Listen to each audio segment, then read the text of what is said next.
Welcome to my channel. ఈరోజు మన recipe వచ్చేసండి, మనము మామిడికాయతో ఐస్ క్రీమ్ అనేది ప్రిపేర్ చేసుకుందామండి. టేస్ట్ అనేది చాలా బాగుంటుందండి. పుల్ల పుల్లగా, తీయ తీయగా, చల్ల చల్లగా ఐస్ క్రీమ్ అనేది బాగుంటుంది. తప్పకుండా మీరు కూడా ఒక్కసారి ట్రై చేయండి. పిల్లలు కానీ పెద్దలు కానీ చాలా ఇష్టంగా తింటారండి. టేస్ట్ అంత బాగుంటుందండి. మనం ఇప్పుడు ఐస్ క్రీమ్ ప్రిపేర్ చేసుకోవడానికి ఇలా ఒక మామిడికాయ అనేది తీసుకొని తొక్క తీసి ఇలా ముక్కలుగా అయితే కట్ చేసి తీసుకున్నానండి. ఇప్పుడు మిక్సీలో అనేది ముక్కలు యాడ్ చేసుకొని, ఇప్పుడు దీంట్లోనే మనకి పుదీనా పౌడర్ అనేది ఒక హాఫ్ టేబుల్ స్పూన్ యాడ్ చేసుకున్నానండి. అలాగే కొంచెం సాల్ట్ అనేది కూడా యాడ్ చేసుకొని, అలాగే దీంట్లోనే ఇప్పుడైతే ఒక 2 కప్పుల వాటర్ అనేది కూడా యాడ్ చేసుకున్నానండి. వాటర్ యాడ్ చేసుకున్నాక మనకి వీలైనంత వరకు అనేది మనము మెత్తగా అయ్యే వరకు అనేది పేస్ట్ చేసుకోవాలండి మన మామిడికాయలని. ఇలా పేస్ట్ చేసుకున్నాక ఇలా ఒక జల్లెడ తీసుకొని మనం కింద ఒక కడాయి అనేది పెట్టేసుకొని పైన పిప్పి అనేది తీసేసి ఓన్లీ జ్యూస్ మాత్రమే మనం తీసుకుంటున్నామండి. ఇప్పుడు ఇలా పూర్తిగా చూసారు కదండి, ఈ పిప్పి అంతా పడేసి మన జ్యూస్ మాత్రమే తీసేసుకొని ఇప్పుడు స్టవ్ పైన పెట్టేసుకొని కడాయి మనం ఇది అనేది మరిగించుకోవాలండి.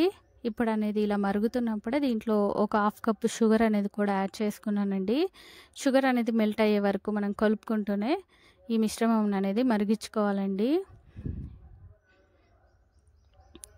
చూడండి ఇలా మరుగుతుంది కదండి, షుగర్ అనేది కూడా మెల్ట్ అయిపోయిందండి. ఇప్పుడు దీంట్లోనే మనకి నచ్చితే కనుక కొంచెం గ్రీన్ కలర్ అనేది యాడ్ చేసుకోవచ్చండి.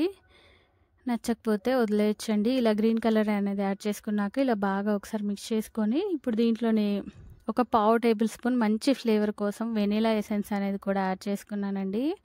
మనకి మంచి ఫ్లేవర్ అనేది వస్తుందండి వెనిలా ఎసెన్స్ అనేది యాడ్ చేసుకోవడం ద్వారా. యాడ్ చేసుకున్నాక ఇది అనేది ఒకసారి బాగా మిక్స్ చేసుకొని మరొక 2-3 నిమిషాల పాటు అనేది మరిగించుకుంటే సరిపోతుందండి మనకి.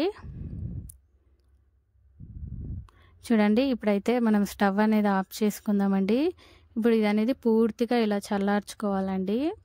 ఇలా పూర్తిగా చల్లారిపోయాక ఐస్ క్రీమ్ మౌల్స్ అనేది తీసేసుకొని ఇప్పుడు మనము ప్రిపేర్ చేసుకున్న మామిడికాయ జ్యూస్ అనేది ఐస్ క్రీమ్ మౌల్స్లో అనేది ఫుల్గా ఫిల్ చేసుకోవాలండి. అన్నిట్లలో ఇలా ఫిల్ చేసుకున్నాక ఇప్పుడు దీనిపైన అనేది మనము